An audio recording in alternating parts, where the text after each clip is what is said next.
15. Gênesis 3:15. Hoje vamos falar um pouco sobre inimigos da família, inimigos do relacionamento, e como que podemos enfrentá-los de forma direta, para termos êxito na vida, para não perdermos aquilo que é o mais valioso de todos os bens que você tem, é a sua família, a sua casa. Eu aprendi que você pode estar no lugar mais incrível do mundo. Se a sua família está em pedaços, o lugar mais incrível do mundo não tem valor nenhum. E você pode estar no lugar mais simples, mas se você estiver ao lado de quem você ama, de quem é importante para você, esse lugar se torna um palácio. O valor dos lugares é a companhia.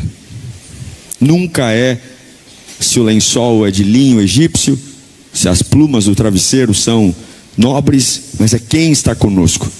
Não vale a pena nenhum êxito se você perder sua família. Não vale a pena. Li uma reportagem uma vez de pessoas que lidam com idosos, que muitos abandonados em lares de repouso, e conversando com idosos, quase que unanimemente, todos dizem que o maior arrependimento de suas vidas foi não ter dado atenção à sua família, não ter preservado a sua família. Que Deus nos livre disso, amém? Gênesis capítulo 3, verso 15 diz: porém inimizade entre você e a mulher, entre a sua descendência e a descendência dela, que ferirá a sua cabeça, e você lhe ferirá o calcanhar. Agora vamos ler Êxodo 17, 20. Êxodo 17, 20.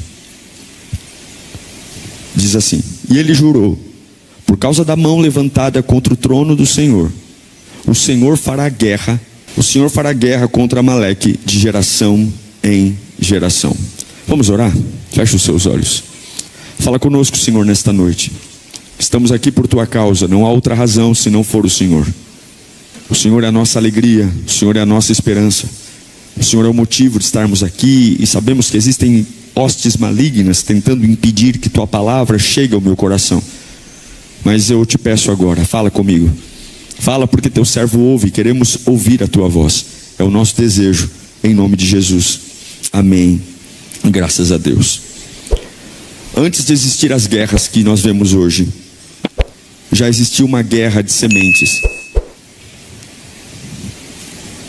Antes de existir essa ideologia que todo mundo briga, sou de um lado, sou de outro, já existia espíritos que guerreavam. Antes de existir o divórcio, o abuso, antes de existir a casa quebrada, o filho que vai embora, já existia uma sentença espiritual. Deus disse: colocarei inimizade entre a semente da mulher, colocarei guerra entre os filhos de Deus e os filhos de Amaleque, ou os amalequitas, e isso vai acontecer de geração em geração. Deus estava dizendo, tanto em Gênesis capítulo 3, verso 15, quanto em Êxodo 17, 16, é que haveria uma disputa pela descendência. Desde o Éden, Deus não disse que haveria guerra entre Adão e Eva. Deus disse que haveria guerra entre a serpente e a descendência de Adão e Eva. Uma guerra que ia entrar ano após ano. Não só a guerra contra você que está aqui sentado aqui, não só a guerra contra você que está me ouvindo online, mas uma guerra contra a sua geração, uma guerra contra a sua descendência, uma guerra contra o seu sobrenome, uma guerra para acabar não só com você hoje, mas para acabar com todos que virão de você. O texto é claro em Êxodo 17, 16. Haverá guerra do Senhor contra Amaleque de geração em geração. ano após ano. Eu não comecei essa guerra, mas eu preciso decidir se ela vai terminar comigo ou se ela vai continuar nos meus filhos. Eu não comecei essa guerra, mas eu tenho que decidir se ela vai terminar comigo ou se os meus filhos vão herdá-la. Quem é Amaleque? Quem é esse indivíduo que recebe esse nome? Amaleque é o mal que entra sem que ninguém veja. Amaleque, ele vem da descendência de Esaú. Esaú é aquele homem marcado por ferida, o irmão de Jacó, o gêmeo amargo, o gêmeo rancoroso, ressentido, que vende a sua primogenitura por um prato de lentilha e não consegue superar nunca a burrada que ele fez de trocar uma Ferrari por um patinete. Jacó diz: você quer comer aqui a lentilha que eu estou preparando, então me dê sua primogenitura. E ele trocou.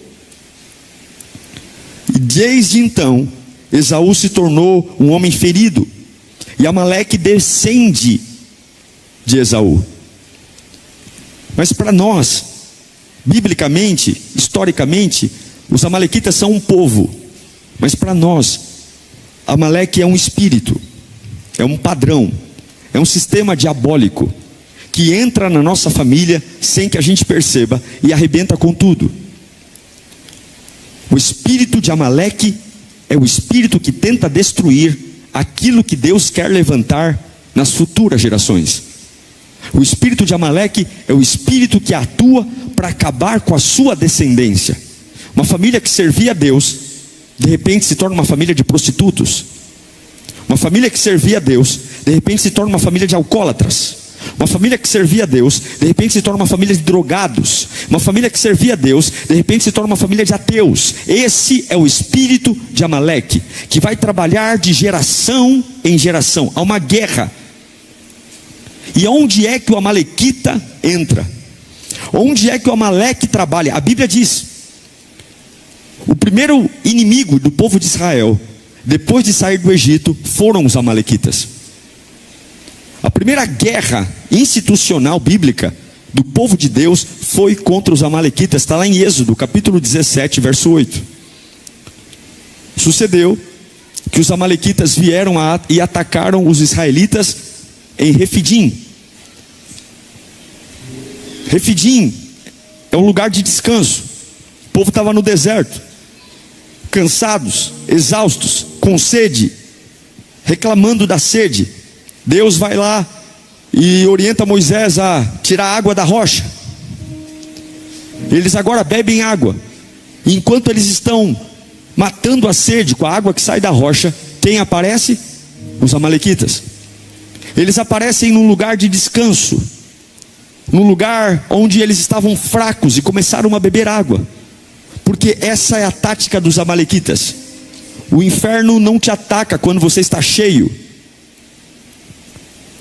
do Espírito, cheio de vida, cheio de dinheiro, cheio de amor. Não, ele ataca você quando você está vazio. Ele ataca você quando você está com sede. E a Bíblia diz que ele não vem com um turbante, com espada. A arma de Amaleque são feridas. A arma de Amaleque é trabalhar no seu orgulho, no seu vitimismo, no ódio, na amargura. A manifestação de Amaleque não vem com um assaltante que rouba a televisão da sua casa, que rouba o carro da sua garagem, que rouba o dinheiro da sua conta. Não, a manifestação de Amaleque vem com um pai que está traumatizado, vem com uma mãe exausta por suas inúmeras funções em casa, na rua, no trabalho. Vem com um filho que entra na adolescência confuso e não tem suporte dentro de casa, e agora ele não sabe se ele é de Deus ou se ele não é. Vem com um solteiro ferido porque tomou um pontapé no traseiro e agora não sabe se acredita no amor ou não. Os amalequitas não vêm de fora, mas vêm de dentro. E eles trabalham para sangrar um veneno de dentro para fora. Mas eu tenho uma palavra de Deus para você nessa noite, Lírio. Eu tenho uma palavra para o seu coração que vai estremecer a sua alma e vai quebrar todo o espírito demoníaco de Amaleque. Deus hoje está revelando o nome do mal que entrou na sua história. E nós vamos arrancar esse mal pela raiz em nome do Senhor Jesus nesta noite. O Espírito de Deus vai trazer revelação a esse Amaleque que entrou como um veneno por dentro, que está acabando com a sua casa, acabando com a sua vida, acabando com o seu relacionamento, que entrou na sua vida no momento que você não estava bem. E nós vamos arrancá-lo pela raiz hoje. Vamos arrancá-lo pela raiz hoje, em nome do Senhor Jesus. Você vai voltar para sua casa liberto nesta noite, vai voltar para sua casa renovado nesta noite. E qual é a estratégia desse vagabundo do Amaleque? A Bíblia diz, Deuteronômio capítulo 25, 17 e 18. Olha o que diz a Bíblia: lembrem-se do que os amalequitas lá de Êxodo 17 fizeram no caminho quando vocês saíram do Egito. Olha o que eles fizeram. Quando estavam cansados e exaustos, eles encontraram com vocês no caminho. Não foi quando estavam felizes. Quando estavam cansados e exaustos, encontraram com vocês no caminho e atacaram todos.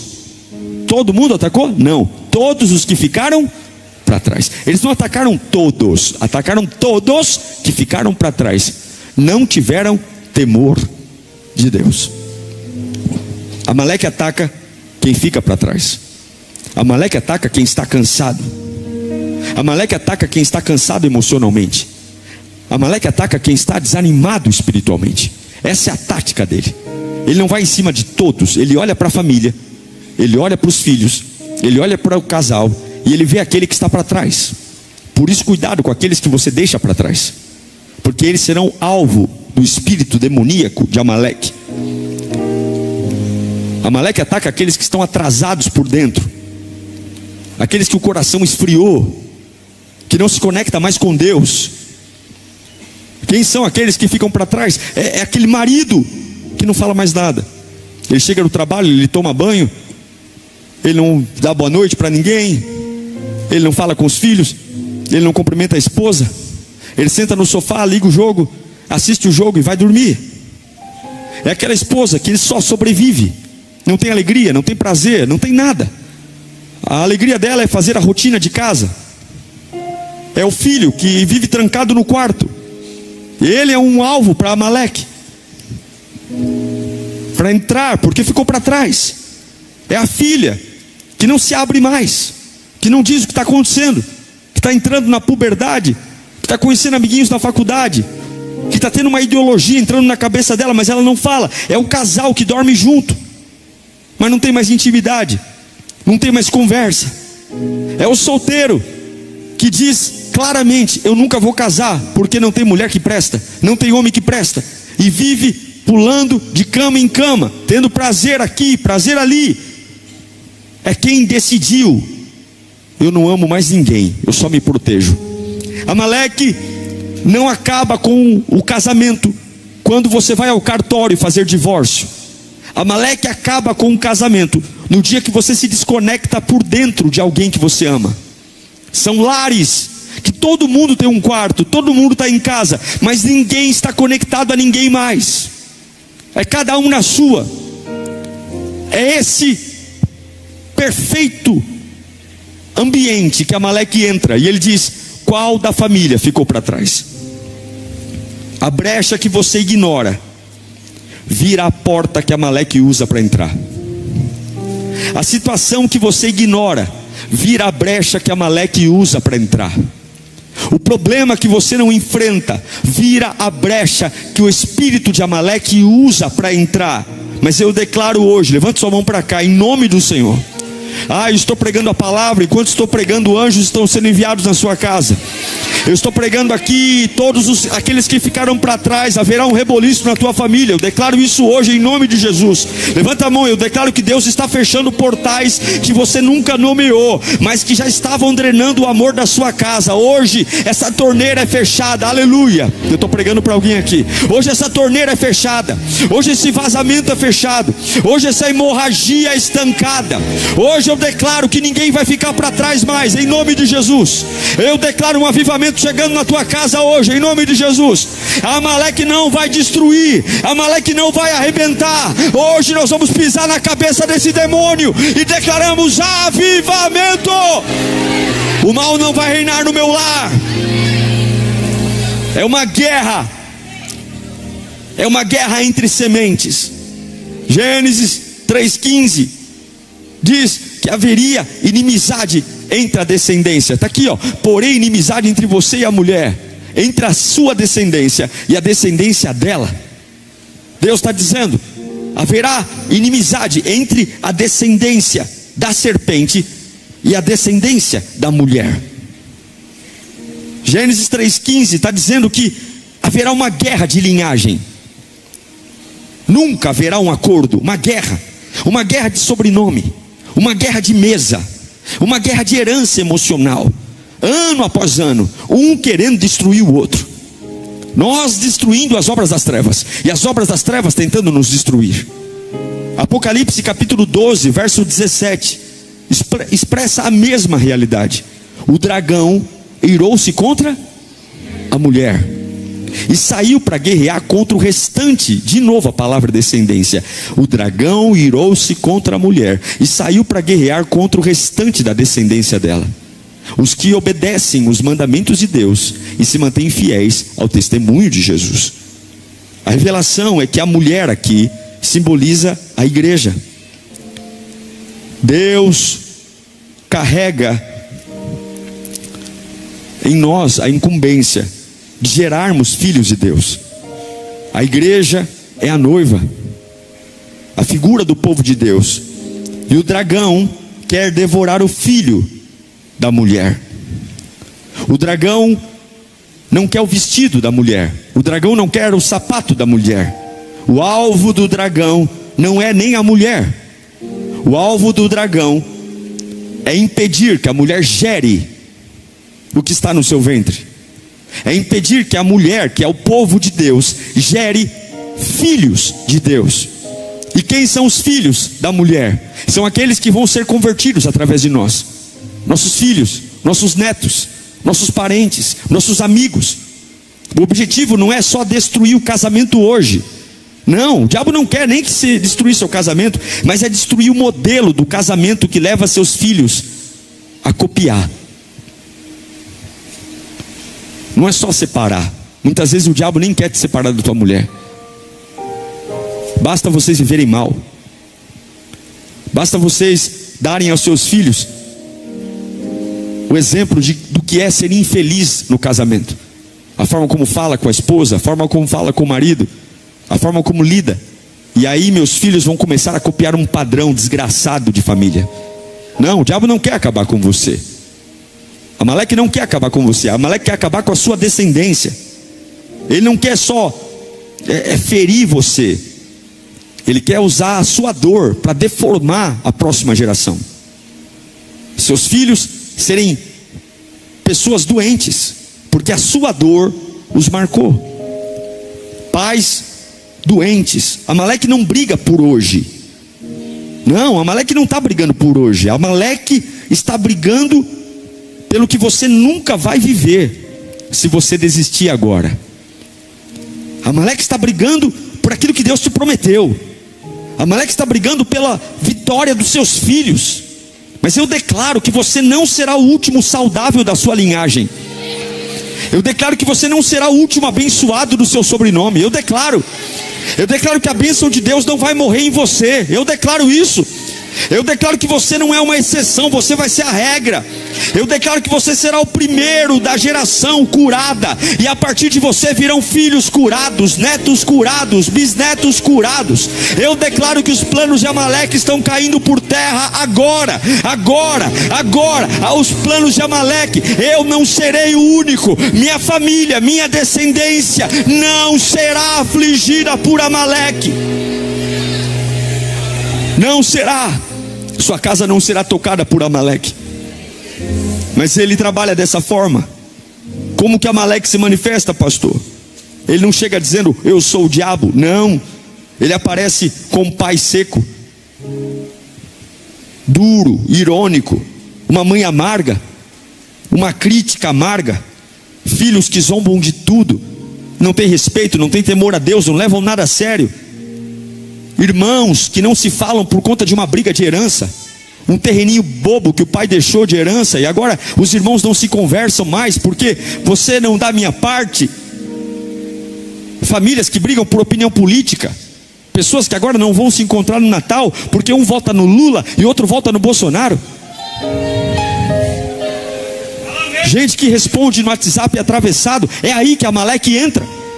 É aí, não vem com chifre, não vem com rabo, não vem com tridente, vem com bobagens. É no casamento, quando a cama está cheia, mas o coração está vazio. Quando a gente leva para o leito mágoas, quando o casal não trai com o corpo, mas trai com o silêncio, com a indiferença. Não tem diálogo, não tem conversa. É gente que dorme de lado a lado, mas vive de costa um para o outro. Briga que não acaba nunca. Muda-se o tema, mas a briga continua. Amaleque entra nos solteiros que não confiam, que generaliza. Não, ninguém presta, homem não presta, mulher não presta. Amaleque entra em quem desiste de amar. Quem diz amar não existe. O diabo não precisa destruir sua família, ele só precisa magoar todo mundo. O diabo não precisa destruir sua família, ele só precisa magoar todo mundo. Uma casa magoada, uma mulher magoada, um homem magoado, um filho magoado, uma esposa rancorosa. Ele não precisa jogar uma adúltera lá dentro, ele não precisa jogar um traficante lá dentro, ele não precisa jogar um assassino lá dentro, ele só jogar mágoa, mágoa, mágoa, mágoa, mágoa. Uma casa magoada. Você já viu? Você pode pintar as paredes de uma casa, se houver mágoa não tem graça. Você pode ter a melhor mesa, você pode ter a melhor televisão, uma casa magoada. Amaleque entra na mágoa, mágoa, distância, vontade de ficar longe, vontade de sumir. Amaleque não entra na sua casa com chifre, ele entra na sua casa com orgulho. Não peço perdão, não me retrato. É um esperando que o outro fale, e ninguém fala. Passam-se anos e anos e anos, e a casa vira um inferno. Mas hoje Deus vai acender uma luz nos quartos da sua alma, que estão apagados há anos. Eu estou vendo isso pelo poder da fé. Eu não estou dando uma palestra, eu estou pregando o evangelho. Eu não estou aqui dizendo palavras de autoajuda, eu estou falando palavras de ajuda do céu para a sua vida. Eu não estou aqui como um coach, eu estou aqui como um pastor e um pregador, liberando palavra profética. Enquanto eu estou sentado aqui, o céu está respondendo ao que eu estou liberando aqui. Enquanto eu estou sentado aqui, os anjos estão concordando. E eu quero declarar que esse quarto escuro, essa casa escura, essa família escura, hoje a luz do evangelho vai acabar com a escuridão, e essa mágoa vai cair. Amaleque perderá força hoje.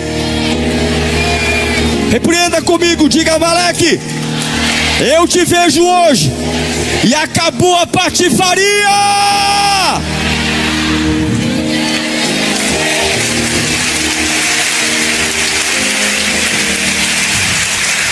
O mundo, a gente vê desenho de histórias de feridas que geraram monstros. Quem assistiu o Rei Leão aqui? Já assistiu o Rei Leão? O Oscar, irmão do Mufasa, lembra dele? O Oscar, ele era o irmão rejeitado. E como ele era o irmão rejeitado, o que ele faz? Ele vai e mata o pai da próxima geração. Mufasa era o rei. Era de Mufasa que viria a próxima linhagem. Mas uma pessoa ferida sempre vai tentar matar aquele que é o pai da próxima geração. E ele coloca na cabeça do filho do Mufasa, que é o Simba: você é culpado. Você é culpado pela morte do seu pai. Lembra do Voldemort? Quem assistia? De que filme é? Harry Potter. Voldemort era a criança rejeitada, que agora, por ser rejeitado, ele não consegue ver um menino que tem uma promessa. Então ele luta para matar aquele que tem uma promessa, porque ele tem uma rejeição. E como eu sou rejeitado, eu odeio todo mundo que tem promessa. Quem assistiu X-Men lembra do Magneto, lembra? O Magneto é aquele que sobreviveu ao Holocausto. Sobreviveu. E agora ele decide transformar a sua vida numa vingança. Todos esses 3 exemplos são a ficção, mas é o mesmo espírito de Amaleque. Gente ferida, que escolheu não ser curada, e então começa a destruir o que é puro na vida dos outros. Gente machucada. Só que na Bíblia tem um outro exemplo, diferente do Oscar, diferente do Magneto, diferente do Voldemort. A Bíblia diz que tem um menino que foi ferido, foi traído, foi jogado num buraco, foi magoado, foi abandonado. Só que em Gênesis capítulo 50, verso 20, quando ele tinha todo o motivo do mundo para usar sua ferida e dizer: eu vou acabar com vocês, meus irmãos desgraçados, vocês me jogaram no buraco, vocês me traíram, mas um homem que não tem o espírito de Amaleque faz isso aqui. Vocês planejaram mal contra mim, mas Deus planejou bem, para que a vida de um numeroso povo fosse salva. José está dizendo para os seus irmãos: eu fui traído por vocês, fui jogado numa cisterna, fui esquecido, mas eu me recuso a ser um Amaleque da minha própria história. Eu me recuso a escolher ferir quem me feriu. Eu escolho que eu vou me tornar alguém diferente. E hoje eu declaro nesse culto: Deus está dando a graça para você não virar a versão mais amarga da sua vida. Amaleque perde força hoje. Você não vai estragar a sua história, você não vai estragar seu sobrenome, você não vai estragar sua reputação, você vai ser lavado e remido no sangue de Jesus. Eu declaro que ciclos serão quebrados aqui hoje. Você vai se levantar nesse culto. Você vai se levantar para viver milagres. Você vai se levantar para mudar a história.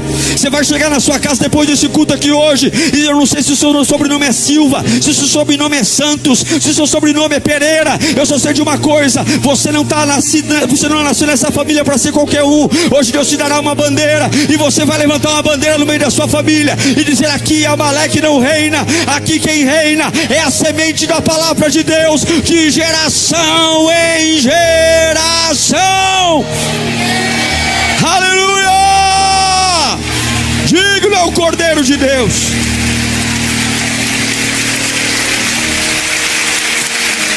Malaquias capítulo 4, verso 4. A Bíblia diz: e ele fará que o coração dos pais, Malaquias 4:6, perdão, 4:6.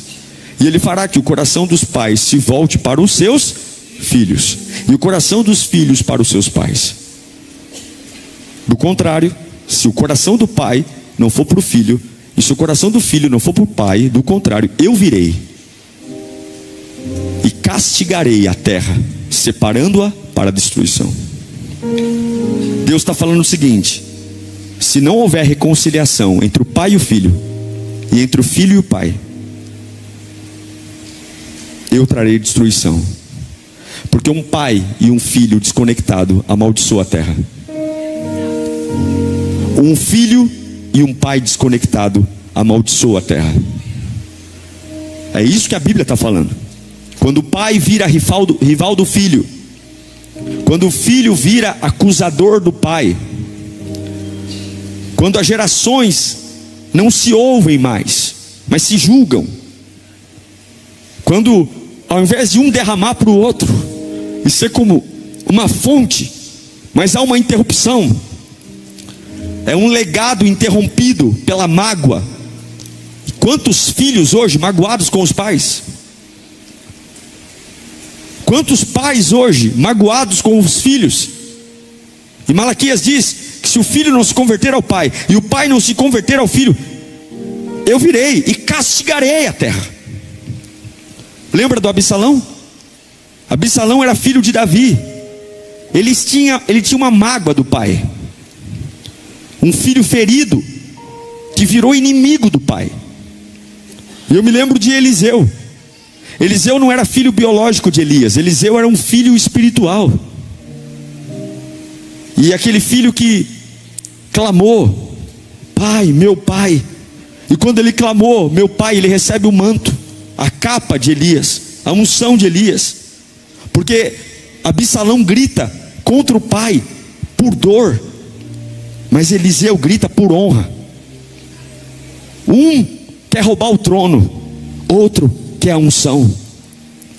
O filho que se volta contra o pai quer roubar o trono, mas o filho espiritual que se alia ao pai quer porção dobrada do Espírito.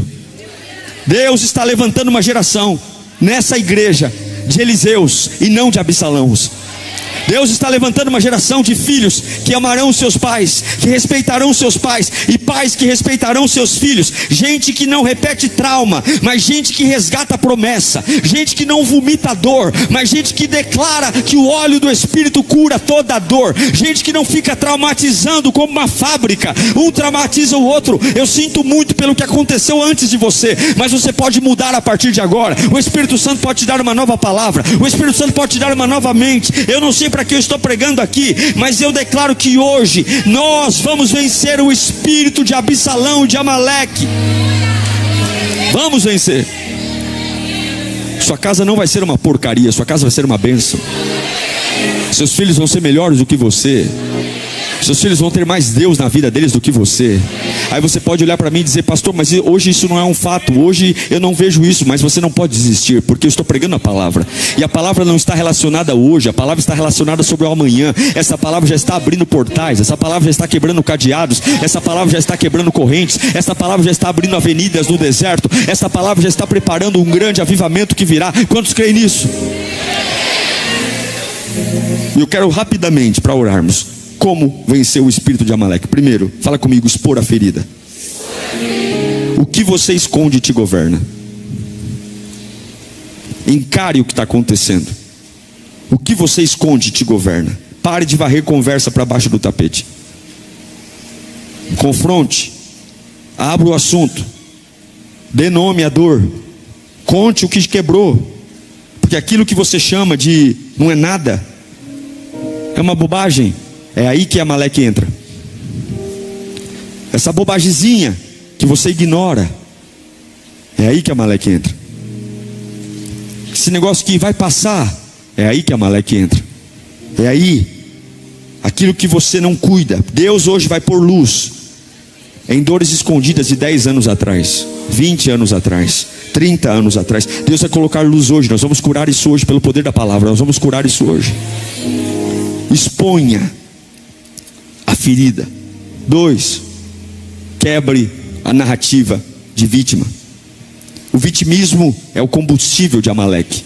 Amaleque ama alguém que se torna vítima, alguém que ama dizer o quão coitado é. Aí sempre fizeram isso comigo, ninguém me entende, todo mundo é contra mim. Só que o vitimismo mantém feridas abertas, não cura. É a estratégia do diabo hoje: tornar pessoas fracas, pele fina, vitimistas. E enquanto você se vê como uma vítima, Jesus não consegue te levantar como uma resposta. Você não é uma vítima, você é a resposta para a tua família.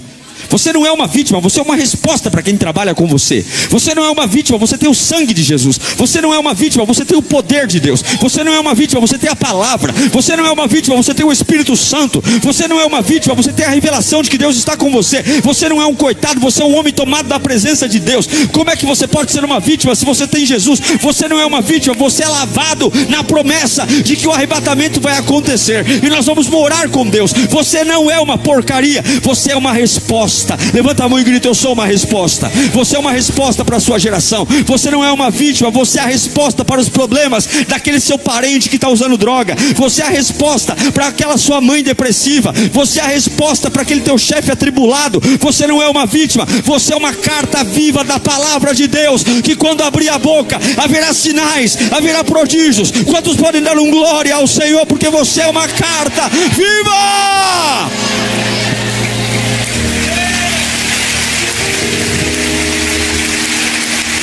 Exponha a ferida.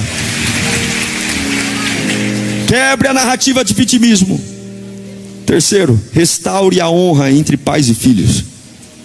Honra não é passar pano. Honra é decidir: eu não vou mais alimentar o ódio dentro de mim.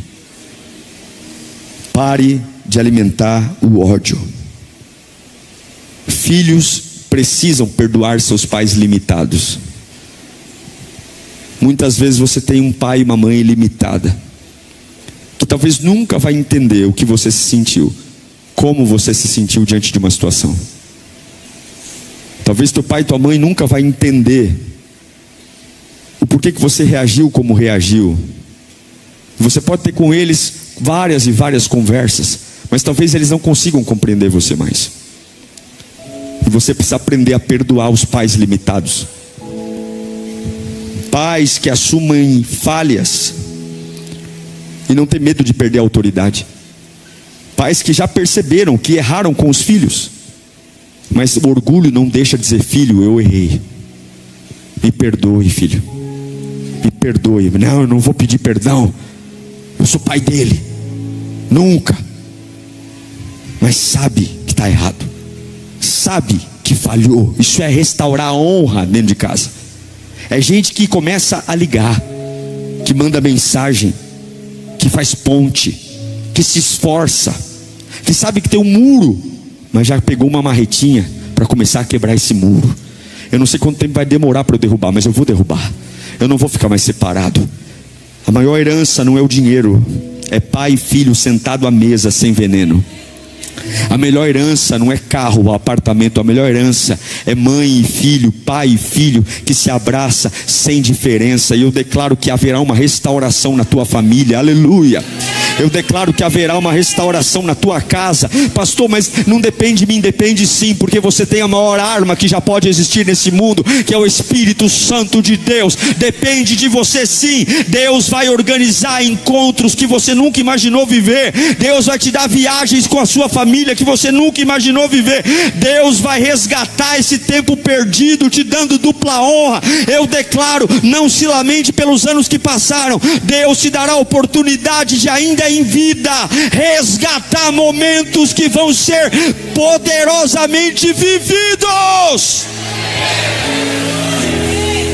Honre teu pai e tua mãe. Pai, honre teu filho e tua filha. Quer vencer Amaleque? Primeiro, já falei, expõe a ferida. 2, quebre a narrativa de vítima. 3, restaure a honra entre pai e filho. E último, levante um altar.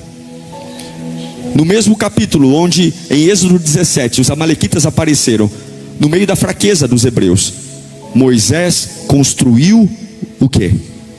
Um altar. Os amalequitas vindo, tentando pegar aqueles que ficaram para trás. E Moisés foi chorar? Foi fumar? Foi beber? Moisés construiu um altar. E o que ele colocou naquele altar? Qual o nome daquele altar? O Senhor? Por que a gente coloca uma bandeira? Para a gente lembrar que território é esse. A gente coloca uma bandeira para lembrar a nossa origem, para lembrar o nosso idioma, para lembrar o nosso governo. A gente levanta uma bandeira para dizer: ei, não vem dar nome aqui não, aqui já tem uma propriedade, aqui já tem uma nação estabelecida. Ei, não vem me confundir não. Levanta a bandeira do Brasil aqui não é Estados Unidos, aqui não é África, aqui é Brasil. Lá nos Estados Unidos, por quê? A bandeira mostra qual é a nossa descendência, a nossa origem. Ele está num deserto, ele ainda não está morando na terra prometida, mas ele sabe quem ele é, ele sabe quem o gerou, ele sabe. O que eu quero dizer com tudo isso, pastor? Eu quero declarar em nome de Jesus: levanta no meio da bagunça a bandeira da oração na tua casa, a bandeira do perdão, a bandeira do culto doméstico, a bandeira do abraço, a bandeira do choro, a bandeira de vamos à casa do Senhor. Porque quando o altar se levanta, Amaleque perde o território. Quando o altar se levanta, demônios recuam. Quando o altar se levanta, espíritos do mal caem por terra. Levanta a mão e declare: hoje eu levanto um altar. Hoje eu levanto um altar. Satanás não vai governar a tua casa. E sabe qual é um dos maiores itens do altar? Perdoe. Perdão não é dizer: foi bonito o que fizeram comigo. Perdão é dizer: isso não vai me governar mais. O perdão não muda o que fizeram com você, mas o perdão muda quem você vai ser depois do que fizeram com você. E hoje Deus vai te dar um novo nível de perdão. Um perdão que não é derramado no ser humano normalmente, mas um perdão que é gerado no céu. Amaleque é aquele que vai cair por terra. E o que eu vou viver? A cruz. Aqui eu encerro. Jesus foi ferido, não foi? Sim ou não? Jesus foi humilhado, traído, acusado falsamente. Jesus tinha todos os motivos para ser um rancoroso, um amargurado, porque diferente de mim e de você, ele nunca pecou, ele nunca fez mal a ninguém, e tudo que ele colheu foi ingratidão. Mas quando ele saiu da cruz, ele perdoou. Em 1 Pedro capítulo 2, verso 24, diz que ele levou no corpo os nossos pecados sobre o madeiro, a fim de que morrêssemos para os pecados e vivêssemos para a justiça. Quando me ferem, o amalequita diz: você pode ferir o outro. Quando me machucam, o amalequita diz: você pode machucar o outro. Quando me magoam, o amalequita diz: você pode magoar o outro. Mas eu não sou filho de Amaleque. Eu não sou filho de Amaleque. Eu não nasci da semente de Amaleque. Eu sou aquele que, quando é ferido, a minha ferida, por suas feridas, vocês foram curados. A mágoa que plantaram em mim não vai se tornar mágoa, vai se tornar cura. A angústia que plantaram em mim não vai se tornar angústia, vai se tornar cura. Eu quero declarar que a ferida de Jesus é o único lugar seguro para você colocar as suas feridas. A ferida de Jesus é o único lugar, e quando você se reconcilia com Deus, o seu coração desembucha. Quando você se reconcilia com Deus, a sua alma amolece. Quando você se reconcilia com Deus, a espada cai da sua mão. Quando você se reconcilia com Deus, as guerras antigas não fazem nenhum sentido. E eu declaro nesta noite, em nome de Jesus, guerras vão ser encerradas hoje. Eu declaro em nome de Jesus, Amaleque vai sair da sua casa, porque haverá restauração. Eu declaro em nome de Jesus, nós vamos perdoar e viver milagres. Milagres, milagres. Curve a sua cabeça, feche os seus olhos, feche os seus olhos. Hoje é uma noite de reconciliação. Hoje é uma noite de entender que existe um mal entrando sem chifres, sem rabo, e está tentando pegar aqueles que ficaram para trás. Mas hoje nós estamos sendo acordados pela palavra. É uma guerra de gerações. Amaleque não quer matar você, Amaleque quer matar a próxima geração. Ele quer destruir aqueles que virão de você. Ele quer fazer você interromper um fluxo de avivamento. E nós não podemos deixar Amaleque prosperar. Nós temos que agora levantar um clamor. Nós temos que agora dizer como Moisés: está aqui, o Senhor é a minha bandeira. O Senhor é a minha bandeira. Reconciliação, perdão, vida, tapar as brechas, socorrer quem ficou para trás, não deixar ninguém para trás. Ninguém vai ficar para trás. É uma guerra de sementes. É uma guerra fria, de mágoa, rancor, afastamento, silêncio, jogando tudo para baixo do tapete, esquecendo, vivendo de forma mascarada, de forma fajuta. E Amaleque destruindo, roubando, matando. Uma luta para você se converter, uma luta para você encontrar Jesus. E Amaleque quer destruir tudo isso, e os teus netos, teus bisnetos voltarem a estar debaixo do jugo da semente da serpente. Mas a serpente está debaixo. Abra sua Bíblia comigo no Evangelho de Mateus, capítulo 16, verso 18. Eu acredito na liderança pela pregação. Já falei isso com vocês outras vezes. Não é só um recado de Deus hoje, mas é um alinhamento da Lírio. Eu tenho 2 chances por semana de falar com as ovelhas que Deus me confiou, quinta-feira e domingo. Então eu acredito que, além de vocês ouvirem o recado de Deus, nós também estamos formando a igreja. A forma como pensamos, a forma como cremos, o jeito que somos Lírio. Existe uma razão de sermos Lírio. Não é só um logo, um nome. A Bíblia diz que o corpo de Cristo é feito por vários membros. E na multiforme graça de Deus, cada membro cumpre um propósito. Eu não falo mal de igreja nenhuma. A Assembleia de Deus cumpre um propósito, a Batista cumpre um propósito, a Deus e Amor cumpre um propósito e a Lírio cumpre um propósito. Por isso que você nunca deve sair de uma igreja querendo fazer da igreja para onde você vai coisas na igreja que fazia antes, porque cada igreja é um membro do corpo. Eu não posso pedir para o pulmão ser coração e nem para o estômago ser fígado. Então quando você sai de uma igreja e vai para outra e fica enchendo o saco do pastor da igreja que você foi para fazer coisas da igreja de onde você era, então é melhor voltar para ficar lá e ficar lá. Porque cada igreja funciona de um jeito, porque é a multiforme graça de Deus. E nós temos o nosso jeito lírio de ser. O CIR, uma igreja simples, intensa e relevante. E hoje, eu confesso que desde o culto de domingo, Deus tem trabalhado comigo sobre isso. E eu tenho visto minha vida sendo mudada por isso. Sobre aquilo que a gente vai conversar aqui hoje. A gente está perdendo a fé verdadeira. Nossa fé está ficando mole demais. Nossa fé está ficando frágil demais. E a gente vai, como igreja, começar a trabalhar isso. E o jejum chega numa época muito importante. Uma época realmente de forjar a nossa fé, forjar o nosso caráter e a nossa espiritualidade. Abra sua Bíblia então, Mateus 16, 18. Jesus falando com Pedro, diz assim: e eu digo que você é Pedro, e sobre esta pedra, que é ele, Jesus, edificarei a minha igreja, e as portas do Hades, ou do inferno, não poderão vencê-la ou não prevalecerão. Jesus está dizendo para Pedro: eu vou edificar a minha igreja sobre mim mesmo, Cristo, e as portas do inferno não poderão vencê-la. Fala comigo: o inferno nunca vencerá a igreja. Isso é uma afirmação de Jesus. Curva a sua cabeça. Se desconecte de tudo que está acontecendo lá fora. Tudo. Nada agora é mais importante do que ouvir de Deus. Nenhuma pessoa, nenhum compromisso,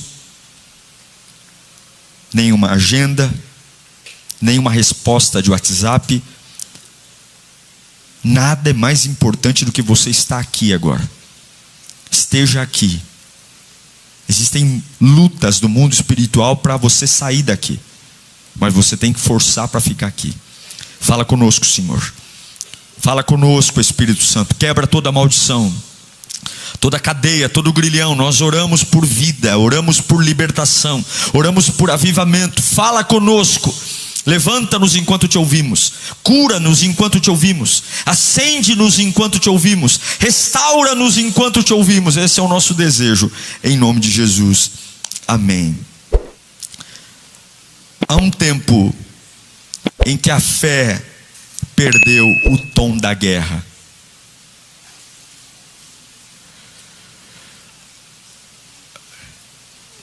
Nesse tempo, nossas orações se tornaram mais lamento.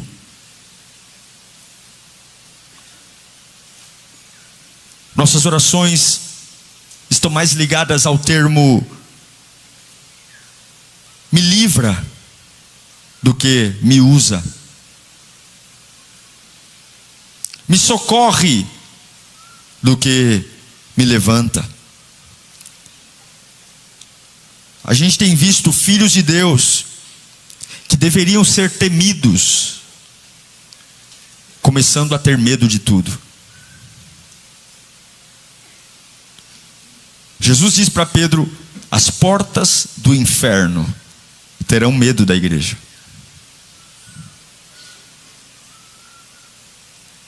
Mas hoje muitos de nós temem o diabo, temem o feitiço, temem o amanhã, temem a opinião dos outros. Basicamente passamos o dia todo com medo. Orações regadas pelo medo. Quando choramos nas músicas, não porque estamos tomados de uma fé inabalável, mas porque a melodia que nos envolve consegue aliviar um pouco da tensão que o medo está gerando na nossa alma. Mas uma coisa eu sei: E Deus fala contigo hoje: o inferno nunca foi feito para ser temido pela igreja. Nunca. Quando Deus permitiu a criação do inferno, houve um plano onde em algum momento da história o inferno atemorizasse a igreja. O inferno foi feito para ser vencido pela igreja. Jesus não disse: edificarei uma igreja que foge das trevas, edificarei uma igreja que se assusta diante dos demônios, edificarei uma igreja apavorada, medrosa, frágil. Não. Edificarei uma igreja que as portas do inferno não prevalecerão. Portas no chão. Mas a verdade é, alguma coisa se perdeu. Alguma coisa está acontecendo de muito errado. Porque na prática, não é isso que Jesus disse que acontece na maioria das vezes da nossa vida. Parece que a gente perdeu a brutalidade. Parece que a gente perdeu a violência. A nossa fé deveria ser uma fé selvagem, uma fé desbravadora, uma fé inegociável, uma fé que não se intimida. É a mesma fé que fez o Elias encarar 850 profetas sozinho. E esse camarada sobe o Monte Carmelo, levanta a mão e diz: Deus, para que esse povo saiba que a Deus em Israel, manda fogo. E é a fé do Davi, que quando guerreiros treinados desde os 7 anos para lutar estão com medo do gigante Golias, e o pequenino Davi, que nem guerreiro é um pastor de ovelhas que foi levar marmita para os irmãos, ele desce no campo dos filisteus, ele desce no vale de Elá, e ele pega pedrinhas no rio, e ele olha para a cara daquele gigante que amedronta um rei e toda uma nação, e diz: hoje mesmo o Senhor te entregará nas minhas mãos. Uma fé que fez o apóstolo Pedro, dentro de um sinédrio, pregar, enfrentar homens que estavam mais preocupados em obedecer a Deus do que a obedecer homens. Mas parece que hoje isso mudou. Parece que hoje a gente está mais preocupado em fazer alianças com os homens, obedecer pessoas, do que obedecer a Deus. Parece que nossas orações saem tremidas da boca. Parece que as nossas pernas ficam bambas tempo demais. Cultos leves, preocupados muito com a arquitetura do prédio, a beleza, preocupado muito com a elegância, e nós nos preocupamos com tudo isso, muito com a eloquência. A gente está se preocupando em falar muito bonito, pastores fazendo sermões lindos que emocionam todo mundo, cultos leves, e demônios gritando e uma igreja calada. Demônios apontando o dedo na nossa cara e a gente fazendo xixi na calça. Demônios afrontando as bênçãos que Deus nos deu. E o que era para ser o inferno fugindo da igreja, virou a igreja fugindo do inferno. Pessoas mudando o percurso porque tem medo de uma bacia de barro com um frango dentro dela. Pessoas com medo de um vulto, assustados com um barulho. Pessoas impressionadas porque do nada tem um punhado de mãos grudando no meu pescoço, e eu acordo de madrugada sentindo que tem algo me sufocando. E o que era para a igreja impor ao inferno, o que era para os demônios se sentirem acuados, hoje não. Crentes batizados, que se dizem cheios do Espírito Santo, experientes como frangotes nos cantos. Paulo vai dizer em Efésios capítulo 6, verso 10: finalmente, sejam fortalecidos no Senhor e na força do seu poder. Vistam-se de toda a armadura de Deus. Para quê? Para ficar em casa chorando? Não. Para que vocês possam ficar firmes contra as ciladas do diabo. Paulo não escreve isso para a gente ter medo. Paulo escreve dizendo: revista-se, fortaleça-se no Senhor, para você não fugir, para você não recuar. A armadura não é arma de ataque. A armadura é arma de eu tomo a pancada e não morro. Fortaleçam-se no Senhor, Paulo está falando. Ou seja, não se vista de medo, se vista da armadura. Não se vista da ansiedade, se vista da armadura. Não se vista do diagnóstico da perseguição, não se vista da afronta, se vista da armadura. Hoje o inferno virou notícia e o céu lembrança. É o tempo todo o inferno. Na televisão se fala do inferno, do quanto as pessoas podem assaltar, do quanto as pessoas podem tirar a vida do outro, do quanto um ônibus pode ser assaltado. Hoje a gente fala do diabo e do inferno da manhã até a noite. E o céu, de vez em quando, a gente lembra que ele existe. Mas a Bíblia diz: não tenha medo do diabo. A Bíblia não diria para você resistir a algo que é maior que você. Deus te ama. Se eu que sou mau, ser dai boas coisas para minha filha, o Deus que é o Todo-Poderoso e amor, Deus não mandaria você resistir a alguém que fosse arrebentar você. Tiago capítulo 4 verso 7, Tiago diz claramente: portanto, submetam-se a Deus. Resistam quem? Resista ao diabo. Quem é que vai fugir? Quem é que vai sebo nas canelas, sair correndo? E o diabo vai embora. Submetam-se a Deus, pensem em Deus, preguem a palavra, creiam no Espírito Santo, que é o capeta que vai sair correndo quando vê você, que é o demônio que vai embora quando vê você, que vai ter gente estribuchando no chão.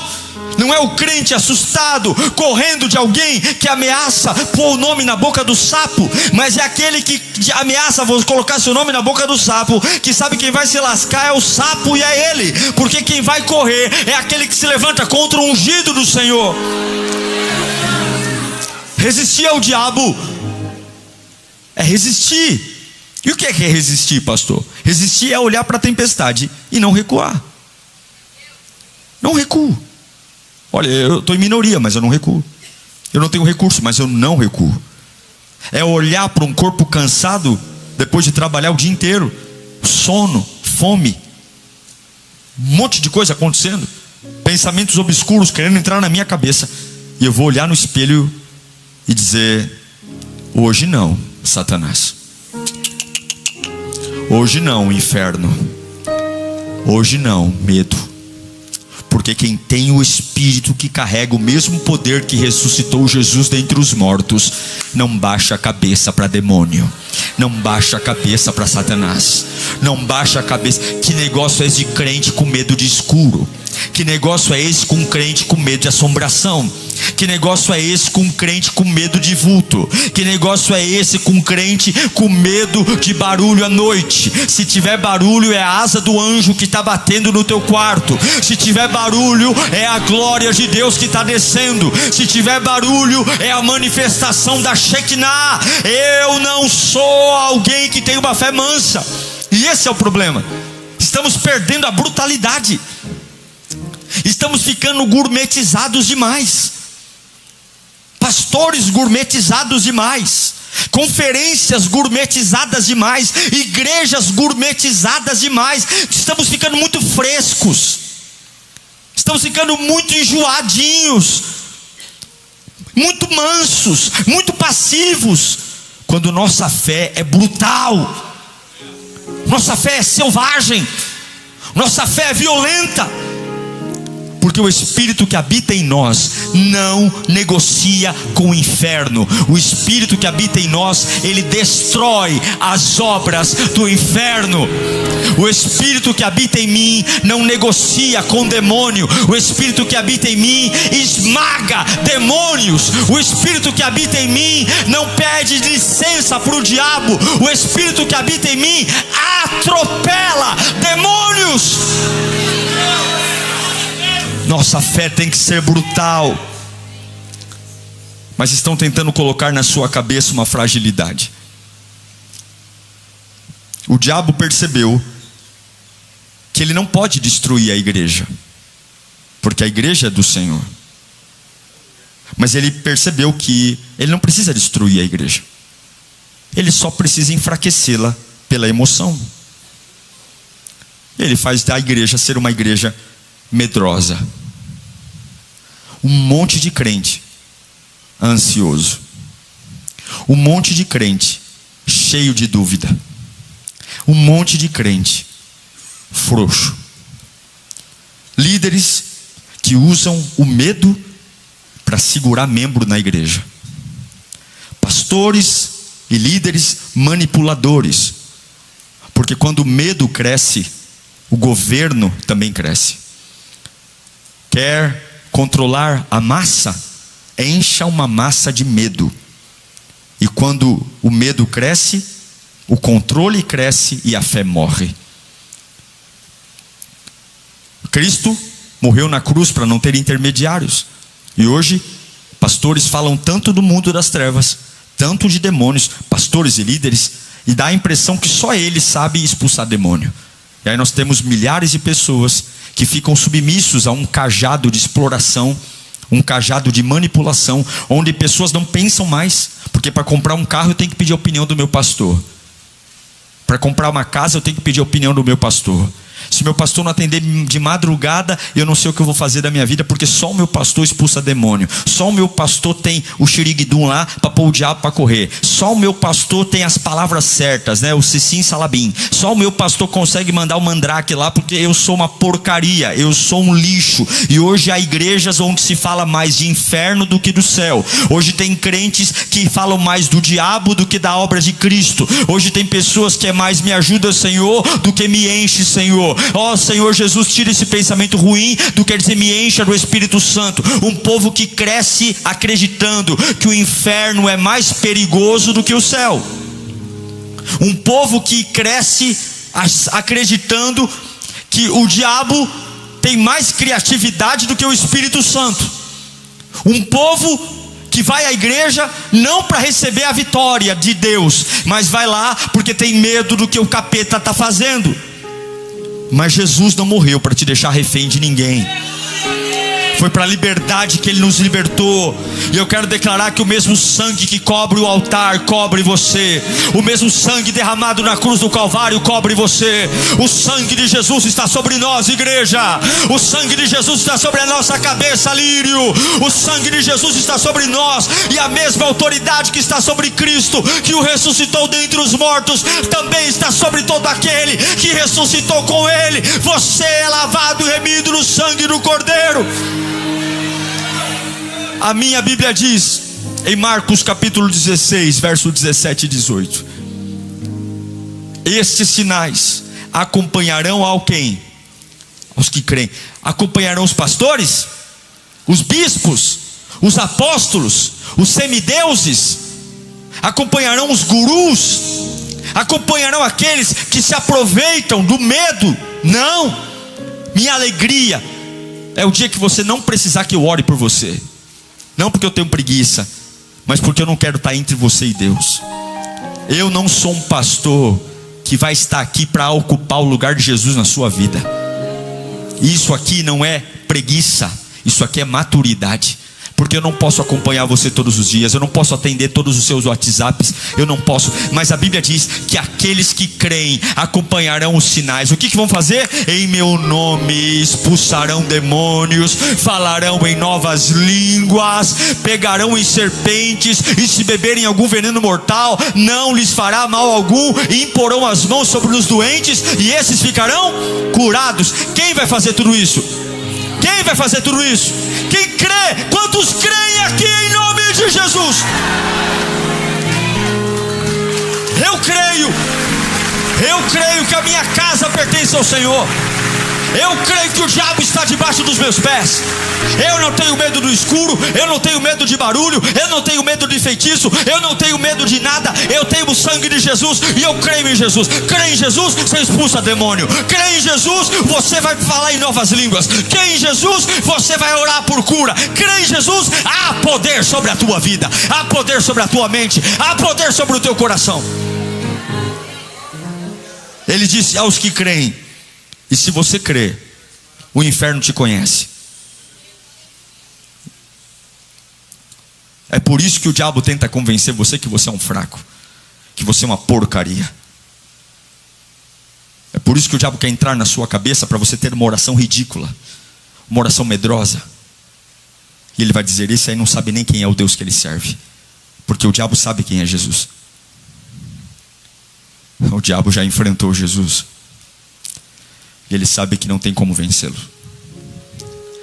O diabo sabe que Jesus é o maior dos maiores. Satanás sabe que diante de Jesus toda língua se confessará e todo joelho se dobrará. E quando o diabo vê um crente cheio de medo, ele tem a certeza que esse crente encontrou o pastor, encontrou a igreja, mas não encontrou Jesus. Porque o choro pode até durar uma noite, mas se você amar Jesus, pela manhã o sol da justiça vai brilhar na sua vida. Pastor, como é então que eu tenho uma fé brutal? Como é que eu reconquisto uma fé brutal? Como é que eu deixo de ser frágil? Como é que eu recupero o fogo da ousadia? Como é que eu saio? E a Bíblia nos dá um mapa de como reacender a fé, porque a fé tem que ser brutal. Brutal. Com o demônio não tem negociação. Com o demônio é espancamento. Não tem conversa. Primeira coisa para ter uma fé brutal, fala comigo, secreto com Deus. Mateus 6,6 diz, quando você for orar, vá para o seu quarto, fecha a porta e ore ao seu pai que está em onde? Em secreto. E o seu pai que vem em secreto o recompensará. Quer poder no púlpito? Poder não nasce no púlpito, poder nasce na lágrima no quarto fechado. Poder não nasce no Instagram, poder não nasce no Facebook, poder não nasce na roda de amigo, poder nasce quando você fecha a porta, é você e Deus, Deus e você. Hoje o povo quer palco, hoje o povo quer like, hoje o povo quer fazer history, hoje o povo quer selfie. Não, quer poder. Deus não responde a porta aberta, fecha a porta do teu quarto, fala ao teu pai em secreto. Fé brutal nasce no chão frio do teu quarto. Fé brutal nasce quando você tampa o vaso ali na hora do trabalho, perseguição, capetolândia falando um monte de você, conspiração, gente tramando tua queda. Você vai lá na cabine do banheiro, não tem lugar para se esconder, você se ajoelha naquele azulejo frio e você chora e você clama e você fala, Deus, incendeia o meu coração, eu não vou me render a essa pressão, eu não vou me render a esse medo. Deus não unge quem fala bonito, Deus unge quem fala com Ele. Deus não unge quem fala bonito, Deus unge quem fala com Ele. E pode ter um problema, pode ter um nós vai, nós vem, pode ter um vrido, pode ter qualquer coisa. Deus não está preocupado com a elegância do teu português. Deus está preocupado se você fala com Ele. Vai, fala com o pastor, fala com o líder, fala com o pai, fala com a mãe, fala com o inimigo, fala até com o demônio, mas não fala com Deus. Começa a falar com Deus no secreto e você vai ver uma fé brutal nascer na sua vida. Fala comigo, Deus não unge quem fala bonito, Deus unge quem fala com Ele. Você sabe que tem muita gente que fala bonito e não fala com Ele.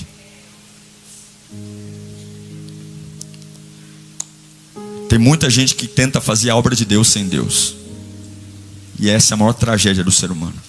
Qual a primeira forma de ter uma fé brutal? Secreto. Fecha a porta do quarto. Segunda coisa, se alimente da Bíblia e não dos homens. Paulo vai falar em Romanos 10:17. Consequentemente, a fé vem pelo quê? Pelo ouvir. E ouvir o quê? Fuxico? Fofoca? Hã? Agora, o que é? É a Virgínia e o Vini? Vini Juno?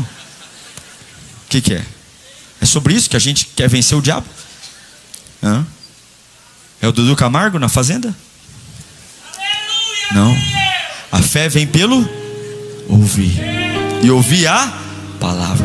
Sem Bíblia, sua fé vira superstição. Sem Bíblia, você fala: ai meu Deus, eu sou de Escorpião com ascendente. Sem Bíblia, você é uma tragédia. Sem Bíblia, um ateu leva você no papo. Sem Bíblia, um TJ leva você no papo. Sem Bíblia, um demônio leva você no papo. Com Bíblia, você não é movido pelo que sente, você é guiado pelo que crê. Pode cair 1000 ao meu lado, 10.000 à minha direita. Quando o diabo tentou Jesus, Jesus não ficou chorando: ai, sai daqui, demônio, por favor. Jesus olhou para o capeta e falou: ah, você quer conversar comigo? Então segura essa aí, chupa essa manga, Satanás. Está escrito. Você não expulsa demônio dizendo: sai daqui, Satanás. Você expulsa demônio dizendo: está escrito. Está escrito. O que é fé brutal, aprenda a responder com a Bíblia e não com a emoção. O diabo não tem medo de choro, o diabo tem medo da Bíblia. E a Bíblia, num corpo de um homem que crê em Jesus, é a espada que corta, é a espada que decepa, é a espada que arrebenta. O diabo não teme lágrima, o diabo teme está escrito. Está escrito. Eu vou acabar com as suas finanças, eu vou acabar com a sua empresa, eu vou acabar com a sua família. Aí você olha para ele e fala assim: sabe nada, inocente, porque no Salmo 23 está escrito: o Senhor é o meu pastor e nada me faltará.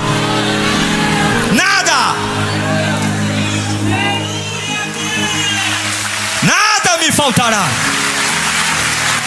Nada. Uma fé brutal tem a Bíblia nela. Uma fé brutal confia no Senhor. Fala comigo: o diabo não teme a minha lágrima, o diabo tem medo do está escrito. Em vez de você abrir a Bíblia no Salmo 91, decora o Salmo 91. Que tem vezes que não vai dar tempo de correr até a página amarela. Decora. Porque a Bíblia só no papel não tem muito sentido. A letra sem o Espírito é morta. O poder da palavra é o texto bíblico na vida de um homem que crê. Quando um homem proclama a palavra, aquilo é a voz do Criador. Demônios se prostram, inimigos caem, portas fechadas se abrem, correntes são despedaçadas. Quer ter uma fé brutal? Primeiro, secreto. Segundo, alimente-se da palavra. Terceiro, uma fé brutal se prova na obediência. Obediência, fala comigo: obedecer. Tiago 2,26 fala: assim como o corpo sem o espírito está morto, portanto, como um corpo sem o espírito está morto, assim a fé sem obra também é morta. A obra é a atitude. Fé sem obediência não é fé, é discurso, é palestra. Mas a fé com obediência é dinamite. Fé com obediência é bomba nuclear. Fé com obediência, você levanta a mão, você não vê, mas que sai uns raios poderosos da palma da tua mão. Você acha que quando Moisés levantou o monte na guerra contra os amalequitas, e a Bíblia diz que quando as mãos de Moisés estavam levantadas, o povo de Deus prevalecia, mas quando Moisés abaixava as mãos, o povo de Deus era derrotado? O que é que você acha que saía da palma da mão de Moisés? Deus usava a palma da mão dele. Sua mão não é para amaldiçoar, tua mão é para abençoar. Levanta a palma da tua mão. Fé sem obediência é discurso, mas fé com obediência é dinamite no inferno. Eu declaro autoridade espiritual sobre as tuas mãos. Eu declaro que haverá fogo na palma das tuas mãos. Eu declaro que as tuas mãos são benditas. Eu declaro que lugares amaldiçoados, quando tua mão tocar, virarão a chave, serão lugares benditos. Eu declaro que o império das trevas vai cair quando você levantar as mãos, porque nós temos uma fé brutal. Nós não abaixamos as mãos, nós levantamos as mãos. Levantamos as mãos, diga glória a Deus. Gente, a igreja hoje, ela é tão gourmet, que a gente virou uma igreja que sente. Mas a igreja não deveria ser sobre pessoas que sentem. A igreja deveria ser sobre pessoas que obedecem. A gente não precisava nem sentir nada. O culto nem precisava ter tanta sensação. Mas hoje é tão maravilhoso, a gente tem uma música tão gostosa, não é? Eu sinto tanta coisa quando eu ouço a música, você não sente? Nosso louvor não é maravilhoso aqui? Sim ou não? Quantos choram no louvor? Mas irmão, podia ser eu tô rico e tô rouco cantando aqui. Você tinha que chorar do mesmo jeito. Porque a igreja não foi chamada para sentir, a igreja foi chamada para obedecer. Não há poder quando o braço arrepia, há poder quando a sua fé se mantém firme no dia mau. Não há poder quando você quer rodar igual um liquidificador. Há poder quando você tem tudo para quebrar, você fala, eu vou ficar em pé mesmo em cacos. O poder da fé não é quando o braço arrepia, o poder da fé é quando você obedece. Fala comigo, minha fé é brutal. É a fé que obedece. Muitos querem milagre, mas não querem se mover no dia da obediência. Muitos querem promessa, mas não querem processo. Fé brutal obedece mesmo sem entender. Mesmo tendo que sepultar alguém que ama, a gente continua obedecendo. Mesmo com a porta fechada, a gente continua obedecendo. É o Noé construindo a arca, mesmo sem nunca ter visto cair um pingo d'água do céu. E ele está ali construindo uma arca, porque Deus disse, vai chover. Mas nunca choveu na vida, nunca choveu na história. Mas a fé brutal, ela obedece. É o Abraão, que Deus fala, pega o teu filho, teu único filho, sobe lá ao Monte Moriá, deita ele no altar, pega o cutelo, levanta o cutelo em direção ao pescoço do teu filho, leva lenha, porque depois de degolar, você vai pôr fogo no corpo dele. E o Abraão, hoje eu sei que Deus preparou um cordeiro, mas quando Abraão pega o Isaac, leva o Isaac para cima do Monte Moriá e deita o menino, amarra o menino, levanta o cutelo, ele até então não sabia até que ponto Deus iria livrá-lo ou não. Mas uma fé brutal não se preocupa em sentir, preocupa em obedecer. É a fé brutal de Pedro, que mesmo sem chão, ele aceita andar sobre as águas. Ele não tinha nenhuma garantia que ia andar sobre as águas, mas quando Jesus disse vem, ele vai e ele anda. A fé brutal, ela obedece. É por isso que nós estamos frágeis, porque não obedecemos. Não conseguimos dizimar, não conseguimos ofertar, não conseguimos vir à igreja porque as coisas estão ruins. Voltamos para a cachaça, voltamos para o cigarro, voltamos para o adultério, voltamos para tudo que não presta, quando deveríamos resistir ao diabo e ele fugir de nós. E a última coisa, uma fé brutal é uma fé gerada na porta fechada em secreto. Uma fé brutal é uma fé que se alimenta da palavra. Uma fé brutal é uma fé capaz de obedecer. E por fim, é uma fé tomada pelo fogo do Espírito Santo. Em Judas capítulo 1, verso 20, leia comigo no 3, 1, 2, 3. Quanto a vocês, amados, edifiquem-se na santíssima fé que vocês têm, orando no Espírito. Como é que eu tenho uma fé santíssima? Orando no Espírito. O Espírito é o combustível da fé brutal. O Espírito é o combustível da fé selvagem. Selvagem porque ela desbrava lugares que ninguém desbravou, conquista o que ninguém conquistou, pede coisas que ninguém teve coragem de pedir, crê contra a desesperança, pede coisas para Deus que vai falar assim, eita ousadinho, e Ele vai dizer, eu topo também, receba o que você está pedindo. A fé brutal é voltar a orar em línguas. Quantos aqui abandonaram o dom de línguas? Abandonaram porque o coração ficou fechado, abandonaram porque alguém falou bobagem, abandonaram porque ficou com vergonha do que pensam de mim. Volte a orar em línguas, volte a buscar até o corpo cansar, volte a buscar até a mão começar a formigar. Não é essa mãozinha aqui, assim é mais confortável, eu quero Deus, eu vou levantar minha mão ao mais alto lugar. Eu, enquanto não sentir o peso da glória, eu não abro o olho. Enquanto eu não sentir o peso da glória, eu não redo o pé. O Espírito Santo é o general da sua guerra, e se você quer vencer fora, tem que vencer aqui dentro. E como é que eu venço aqui dentro? Espírito do Santo de Deus, fogo de Deus.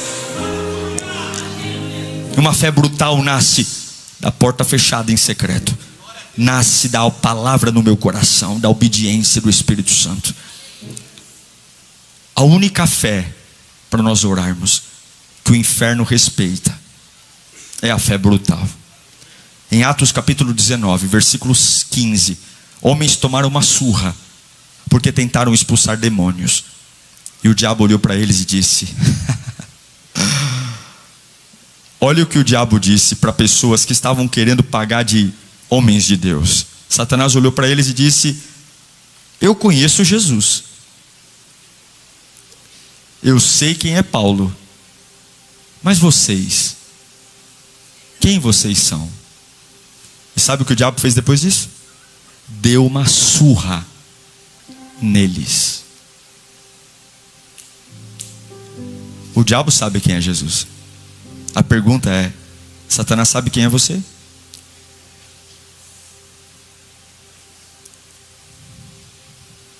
Sua oração já foi conhecida no inferno? Demônios, quando veem você, olham um para o outro e dizem: olha, toma cuidado a partir de agora. Essa aproximação é muito perigosa, que a qualquer momento ele pode virar a mão para nós. O inferno conhece a sua autoridade. A autoridade não se imita. Aqueles homens, eles acharam que se eles falassem como Paulo, se eles levantassem as mãos como Paulo levantasse, se eles falassem grosso como Paulo, o diabo os respeitaria. Mas a autoridade não se imita, a autoridade se conquista. Não é uma cópia. A fé brutal é a única fé que o inferno respeita, porque ela vem do altar, ela não vem da aparência. Não é do terno, não é da gravata, não é do cabelo encebado, não é de decorar alguns jargões, não é de falar alto, não é de falar grosso. Porque o sangue de Jesus e o poder do sangue de Jesus não está na língua portuguesa, está no quanto é real no meu coração. É do quanto de verdade eu creio que Jesus ressuscitou dentre os mortos, o quanto eu creio que Ele é o maior dos maiores. E essa fé e essa crença toma conta da minha mente. Eu me levanto, eu não tenho muito dinheiro, eu não tenho muito apoio, eu não sou quase ninguém diante das pessoas, eu sou o cocô do cavalo do bandido, lá em casa ninguém me respeita, mas eu tenho uma certeza, não é sobre mim, é sobre Ele. E essa certeza me põe em pé, e essa certeza faz eu estufar o peito, e essa certeza faz eu crer que o amanhã está consagrado, e essa certeza faz eu ter a certeza que eu nunca vou morrer, que quando meu corpo parar é aí que eu vou começar a viver. Essa fé não é sobre ser famoso no Instagram, essa fé não é sobre ter vitrine, essa fé não vem do palco, essa fé vem do joelho dobrado, essa fé não vem da vitrine, essa fé vem da entrega. Essa fé não precisa ter seguidores, essa fé é sobre ser temido no inferno. E eu termino lendo Apocalipse capítulo 12 verso 11.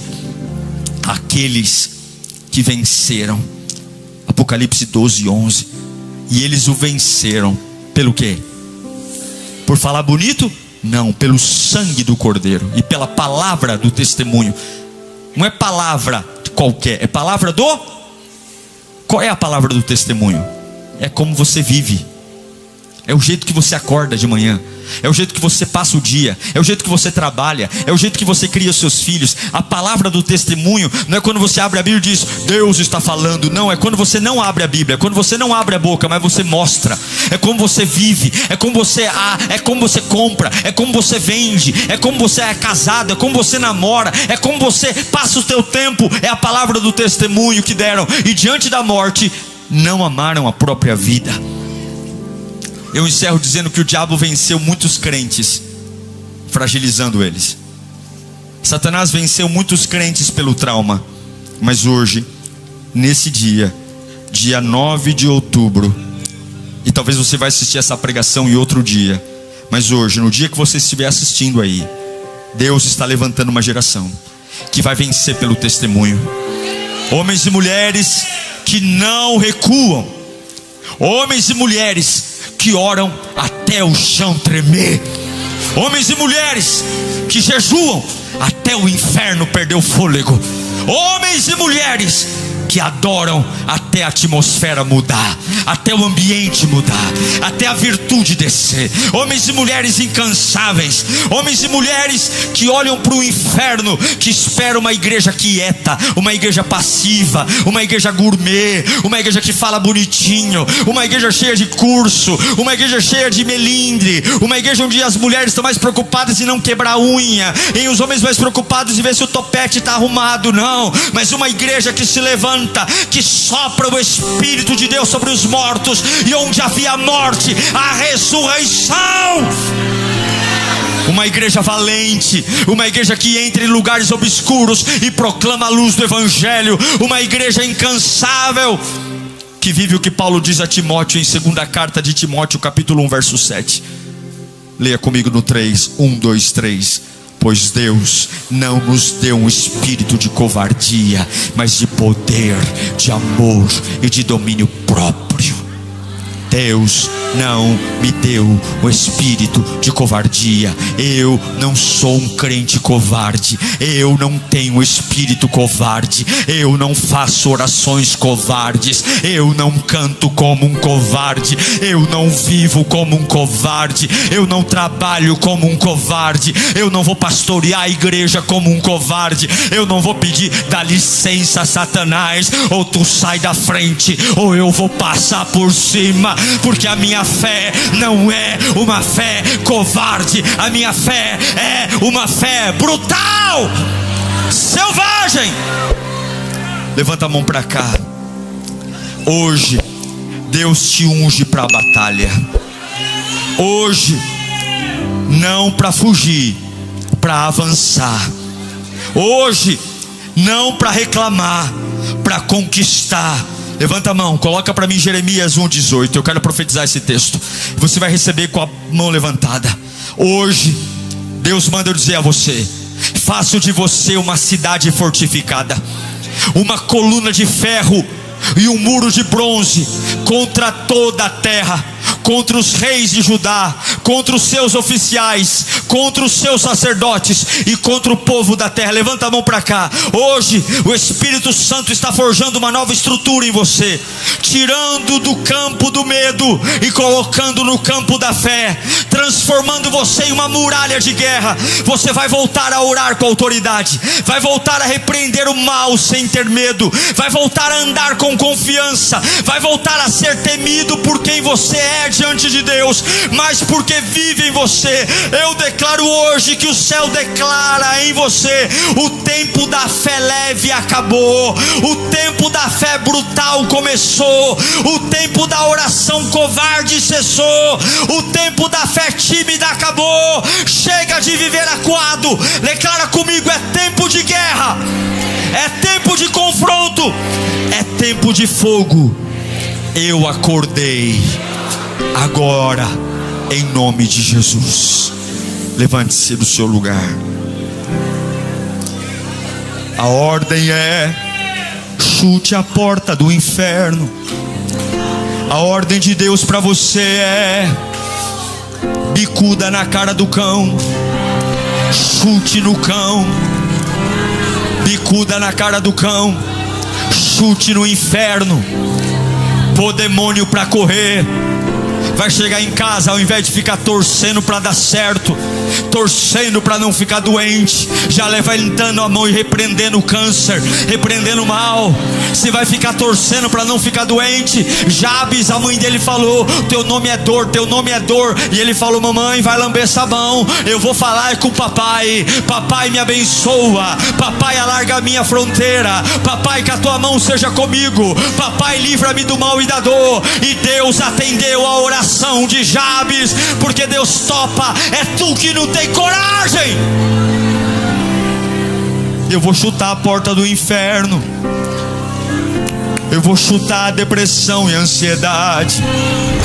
Eu estou me levantando. Eu estou levantando para crer. Quem está sentindo a força do Espírito Santo dentro de você agora? Quem aqui vai levantar para expulsar demônio?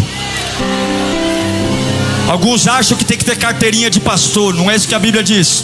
Alguns acham que tem que ser apóstolo, não é isso que a Bíblia diz. Deixa eu correr para o meu pastor, porque meu pastor é mais forte. Meu pastor não é forte coisa nenhuma. A Bíblia diz que aquele que expulsa demônio não é pastor, é aquele que crê. Se tu crê, o diabo hoje se curva diante de você.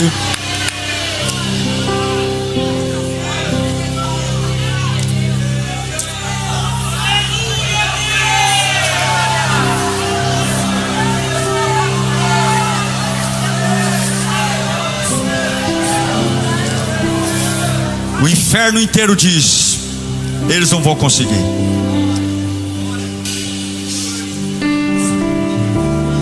Há uma expectativa, você não vai dar conta. E Jesus está falando: joga a lenha na fogueira, alimenta a chama, creia em mim como você nunca creu em toda a sua vida. Creia em mim, creia que eu ressuscitei, creia que eu estou sentado à destra de Deus Pai. Lembra que os meus